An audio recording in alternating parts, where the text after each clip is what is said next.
देवव्रत की कहानी मैं आज आप लोगों को सुनाऊंगी। देवव्रत कौन थे उनके बारे में, तो आइए स्टार्ट करते हैं।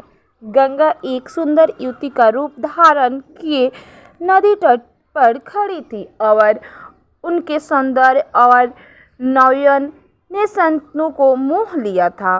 गंगा बोली, राजन, आपकी पत्नी होना मुझे स्वीकार है, पर इससे पहले आपको मेरी शर्त माननी होगी। क्या आप मानेंगे? राजा ने कहा, अवश्य। संतनु ने गंगा की सारी शर्तें मान ली और वचन दिया कि वह उनका पूर्ण रूप से पालन करेंगे। समय पाकर गंगा ने संतनु के कई तेजस्वी पुत्र हुए, परंतु गंगा ने उसको जीने नहीं दिया। बच्चे के पैदा होते ही वह उसे नदी की बहती हुई धारा में फेंक देती थी और फिर हंसती मुस्कुराती राजा संतनु के महल में आ जाती थी। अज्ञात सुंदरी के इस व्यवहार से राजा संतनु चकित रह जाते। उनके आश्चर्य और शोक का परावर्णन न रहता। संतनु वचन दे चुके थे, इस कारण मन मशोक रह जाते थे। 7 बच्चों को गंगा ने इसी भांति नदी की धारा में बहा दिया। 8वां बच्चा पैदा हुआ। गंगा उसे भी लेकर नदी की तरफ जाने लगी तो संतनु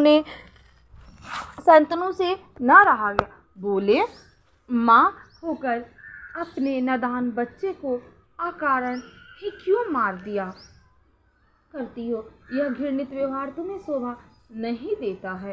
राजा की बात सुनकर गंगा मन ही मन मुस्कुराई, परंतु क्रोध का अभिनय करती हुई बोली, राजन, क्या आप अपना वचन भूल गए हैं? मालूम होता है कि आपको पुत्र से ही मतलब है, मुझसे नहीं। आपको मेरी क्या परवाह नहीं है? ठीक है, पर शर्त के अनुसार मैं अब नहीं ठहर सकती। हाँ, आपके पुत्र को मैं नदी में नहीं फेंकूंगी। इस अंतिम बालक को मैं कुछ दिन पालूंगी और फिर पुरस्कार के रूप में आपको सौंप दूंगी। यह कहकर गंगा बच्चे के साथ लेकर चली गई।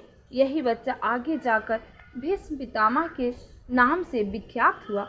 गंगा के चले जाने से राजा संतनु का मन विकृत हो गया। इसके भोग विलास से जी हटा लिया और राजकाज में मन लगाने लगे।